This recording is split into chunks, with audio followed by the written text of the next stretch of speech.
Doctor শান্ত, মানে আওয়ামী লীগ বিরোধী রাজনীতির একটা বড় জায়গা হচ্ছে এরকম যে আওয়ামী লীগের সাথে ভারতের খুব সম্পর্ক নিবিড়, ভারতের স্বার্থ আওয়ামী লীগ দেশের স্বার্থের চেয়ে অনেক সময় বেশি দেখে। কিন্তু আমরা যদি গত 2-3-4 বছরের ভারত, চীন, বাংলাদেশ এই সম্পর্কগুলি যদি আমরা পরীক্ষা করি, তাহলে কিন্তু আমরা দেখব যে মানে বাংলাদেশ কিন্তু আসলে ভারতের প্রতি অত নির্ভরশীলতা দেখাচ্ছে না, এখন তো আরো বেশি দেখাচ্ছে। যদি সত্যি এটা এরকম হয়, তাহলে কি আসলে বিএনপির রাজনীতি আর মানে বা আওয়ামী বিরোধী রাজনীতিটাই আসলে একটা অন্যদিকে নিবে কিনা? কারণ আওয়ামী বিরোধী রাজনীতির শিবিরের একটা বড় কথাই হচ্ছে এক ধরনের ভারত বিরোধিতা, যদি আমি এটাকে খুব সরলীকরণ করি। আমি বাংলাদেশের স্বার্থটাকে আগে দেখতে চাই। সেখানে বিএনপি আর আওয়ামী লীগের পাল্টাপাল্টি রাজনীতি, তাকে কে লাভবান হলো, কে ক্ষতিগ্রস্ত হলো, তার থেকে বড় প্রশ্ন হচ্ছে বাংলাদেশের ইন্ডিয়ার সঙ্গে সম্পর্ক যেদিকে যাচ্ছে সেটা কি সঙ্গত হচ্ছে কিনা, বা এতে দেশ হিসেবে আমাদের লাভ হবে না ক্ষতি হবে। ঐতিহাসিকভাবেই এদেশে আওয়ামী লীগের সঙ্গে তুলনামূলকভাবে ইন্ডিয়ার সম্পর্ক ভালো, ফলে আগে একটা ট্যাগ তো আছেই।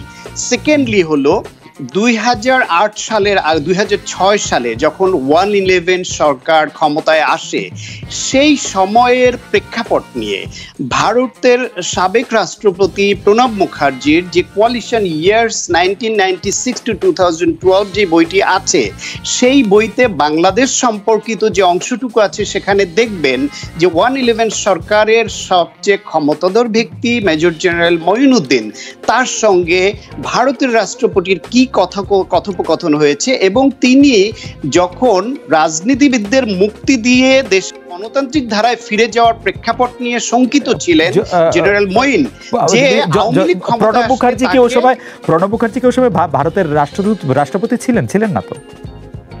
রাষ্ট্রপতি ছিলেন 1-11 এর সময়, তার আগে পররাষ্ট্রমন্ত্রী ছিলেন। 1-11 এর সময় কি প্রণব মুখার্জি রাষ্ট্রপতি ছিলেন? রাষ্ট্রপতি ছিলেন। তার বইতে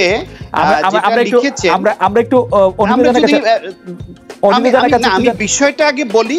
রাষ্ট্রপতি বা পররাষ্ট্রমন্ত্রী যেটাই থাকুন, তিনি মধ্যস্থতা করেছেন। আমি ওই ক্লিয়ারিফিকেশন পরে দিচ্ছি কি বলেছিলেন।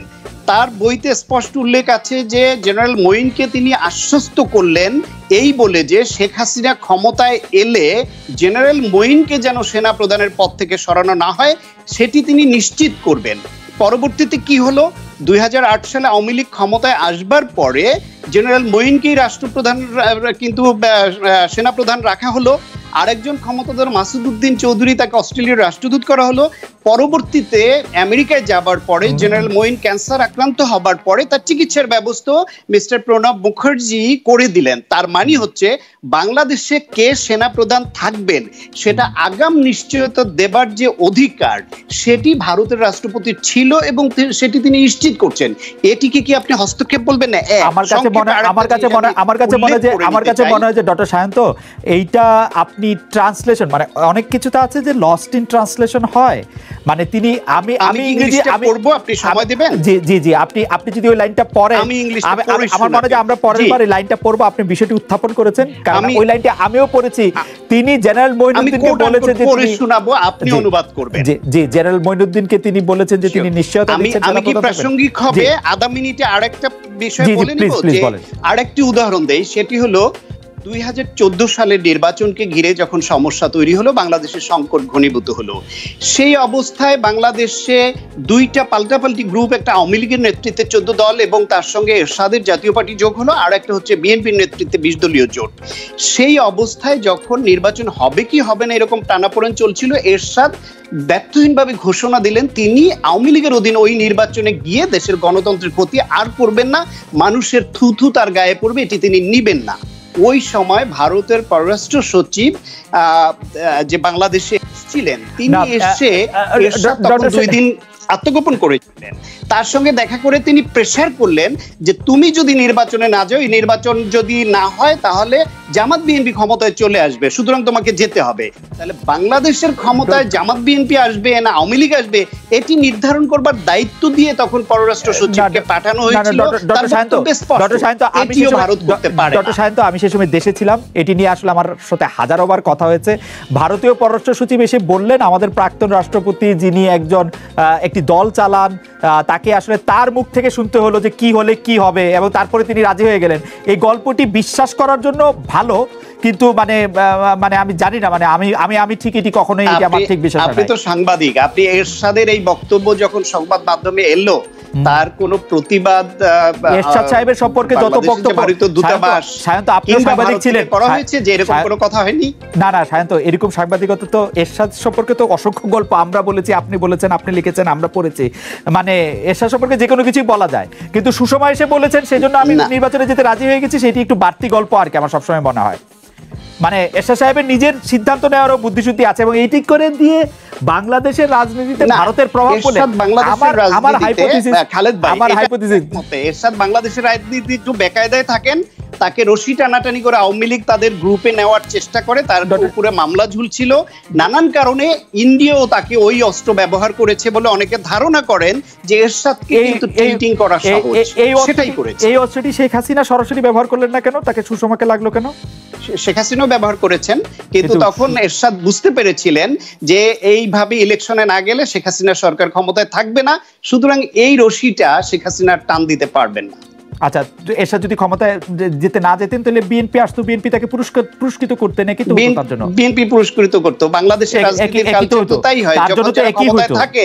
মানে শেখ হাসিনা যদি ক্ষমতায় না থাকতেন, শেখ হাসিনা যদি ক্ষমতায় না থাকেন, তাহলে এরশাদ যদি নির্বাচন না করেন, তো বিএনপি ক্ষমতায় আসতো, এরশাদ সাহেব পুরস্কৃত হতেন।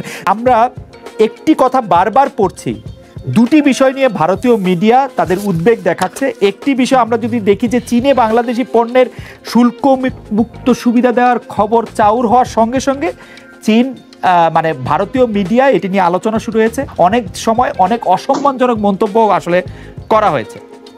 অন্যদিকে আমরা দেখেছি যে চীনের সাথে বাংলাদেশের সম্পর্ক কি হবে না হবে সেটির ব্যাপারে ভারতকে সরাসরি মানে আমি যদি এটাকে বড় ভাই সুলভ আচরণের কথা না বলে আপনারা যে শব্দটি বলেন সেই শব্দটি যদি বলি দাদাগিরি করতে, সেটি কিন্তু সাংঘাতিক রকমভাবে করছে। যেমন ধরা যাক সোনাদিয়া পোর্ট কেন চীনের সাথে এটা করা হবে, ভারত সরাসরি সেটির মধ্যে নিয়ে কথা বললো।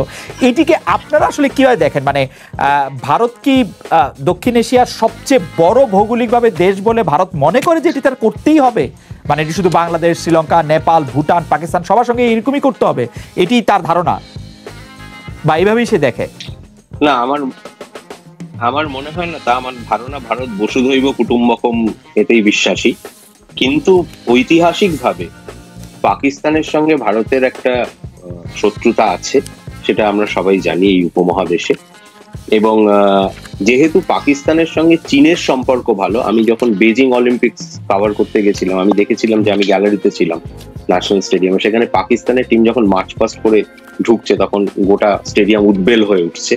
এইটাও তো একটা ঐতিহাসিক সত্য যে পাকিস্তানের সঙ্গে চীনের সম্পর্ক ভালো, এবং চীন এবং ভারতের যে বৃহৎ বাজার, এই বাজারকে কেন্দ্র করে ভারত তো একটা বড় ইকোনমি হয়ে ওঠার চেষ্টা করছে, একটা আর্থিক শক্তি হয়ে ওঠার চেষ্টা করছে, অর্থনৈতিক শক্তি হয়ে ওঠার চেষ্টা করছে, এবং সেখানে চীনের সঙ্গে তাদের পাল্লা দিতে হচ্ছে। এবং যে দক্ষিণ পূর্ব এশিয়ার যে বৃহৎ বাজার, এই বাজার এখন হয়তো করোনা পরিস্থিতির জন্য অর্থনীতির অবস্থা খুব খারাপ, কিন্তু আপনি বারবার দেখবেন যে আমাদের প্রধানমন্ত্রী নরেন্দ্র মোদী বারবার বলছেন যে আমরা আত্মনির্ভর হতে হবে। এবং এই আপনারা নিশ্চয়ই আইপিএল ফলো করেন, এই আইপিএল এর সময় যে চীনা স্পন্সর ছিল, টাইটেল স্পন্সর ভিভো, তাদেরকে খুব আনসেরিমোনিয়াসলি তারা নিজেরাই সরে গেছে, কিন্তু তাদেরকে বলা যায় যে পরোক্ষে চাপ দেওয়া হয়েছে সরে যেতে, কারণ একটা সামগ্রিকভাবে একটা আপত্তি উঠেছিল যে ভিভোকে কেন রাখা হচ্ছে, কারণ গালওয়ানে তার আগে ভারত আর চীনের মধ্যে একটা লড়াই, সংঘর্ষ ইত্যাদি হয়েছে। ভারত দেখুন, সবাই তো চেষ্টা করে বাংলাদেশের, আমরা এখান থেকে শুনতে পাই বা বাংলাদেশের বিভিন্ন সংবাদ মাধ্যমে পড়ি যে বাংলাদেশ এখন আর্থিকভাবে অনেকটাই স্বনির্ভর হয়ে উঠেছে, বাংলাদেশ একটা উন্নতির পথে চলেছে, আর্থিক উন্নতির পথে চলেছে, নিজেরা আরো বেশি নির্ভরশীল হচ্ছে নিজেদের উপর, নিজেদের বলিয়ান হচ্ছে। এবং এই দাদা যেটা বললেন, আমার সহ আলোচক, যে আমি কিন্তু কোভিডটা ওই শৃঙ্খলাটা একদম বলেছিলাম অনেক লাইটার নোট, ওটা একদম নিছক মজা করে, হ্যাঁ, ওটা কিন্তু দয়া করে সিরিয়াসলি নেবেন না। আর যেটা উনি বলছেন যে আপনি যেটা বলছেন খালেদ ভাই, যে দাদাগিরি, প্রতিটা দেশ, প্রতিটা মানুষ, প্রতিটা ইন্ডিভিজুয়ালি তো চায় নিজের পায়ে দাঁড়াতে, এর মধ্যে অন্যায় কি আছে? আর দাদাগিরি আমরা শুধু সৌরভ গাঙ্গুলি সম্পর্কে ইউজ করি, আর কোনো দাদা নেই মানে এপার বাংলার লোকেরা। আমরা শুধু সৌরভ সম্পর্কে দাদাগিরি শব্দ ইউজ করি, একটি দাদা আছে, বাকি সবাই বড় ভাই। তো আমার কথা হচ্ছে, কূটনীতিতে আপনি যদি দেখেন খালেদ ভাই, প্রত্যেকে তো চেষ্টা করে তাদের নিজের পায়ের তলার জমি শক্ত করতে, তাই নয় কি? না, পায়ের তলার জমি শক্ত করা একরকম। অনিন্দ্যদা, আমি যদি আপনাকে বাংলাদেশে ভারতের বিভিন্ন বিষয়ে, রাজনৈতিক এবং কূটনৈতিক বিষয়গুলিতে যদি আমি হস্তক্ষেপ শব্দটা যদি একটু স্ট্রং আপনার কাছে মনে হয়, আমি যদি বলি যে এই নজর রাখা, খবর রাখা, সেই অর্থেও যদি বলি, যেমন বাংলাদেশে আসলে পাকিস্তানের একজন রাষ্ট্রদূত আসবেন কিনা, আমরা খবর পাই যে এটি আসলে ভারত চাপ দেয় বাংলাদেশকে যে না, তোমরা একজন হাই কমিশনারকে অনুমোদন দিও না। এবং 2 বছর বাংলাদেশে হাই কমিশনার ছিল না, এবং পাকিস্তান হাই কমিশনার ছিল না, এবং ভারতীয় পত্রপত্রিকাটি ফলো করে রিপোর্ট হয়েছে যে ভারতীয় পাকিস্তানের একজন হাই কমিশনারকে বাংলাদেশে নিয়োগ দেওয়া হলো, বা পাকিস্তানের প্রধানমন্ত্রী একজন বাংলাদেশের প্রধানমন্ত্রীর সাথে 15 মিনিট কথা বললেন। এটা একটা বিরাট খবর। বাংলাদেশকে মানে একটা জনপ্রিয় প্রশ্ন এরকম যে বাংলাদেশকে আসলে ভারত একটা স্বাধীন রাষ্ট্র হিসাবে দেখতে চায় কিনা, নাকি ও মনে করে যেহেতু 3 দিকে ভারত আছে সেহেতু মানে এটা একটা মানে বলতে একটু ওরকম শোনায়, কিন্তু 3 দিকে ভারত থাকার ফলে ও মনে করে কিনা যে না, আমরা যেটা বলবো বা যেরকম ভাবে বলবো সেরকম ভাবে এটা চলতে হবে। বিষয়টা যদি আমি এরকম ভাবে বলি, বাংলাদেশকে তো ভারতই স্বাধীন রাষ্ট্র করেছিল, তাহলে ভারত বাংলাদেশের স্বাধীনতা নিয়ে কেন ক্ষুণ্ণ হবে, তাই না? এটা ঐতিহাসিক সত্য। আমি কাউকে ছোট করার জন্য, কাউকে বড় করার জন্য বলছি না, আমি ঐতিহাসিক সত্য বলছি।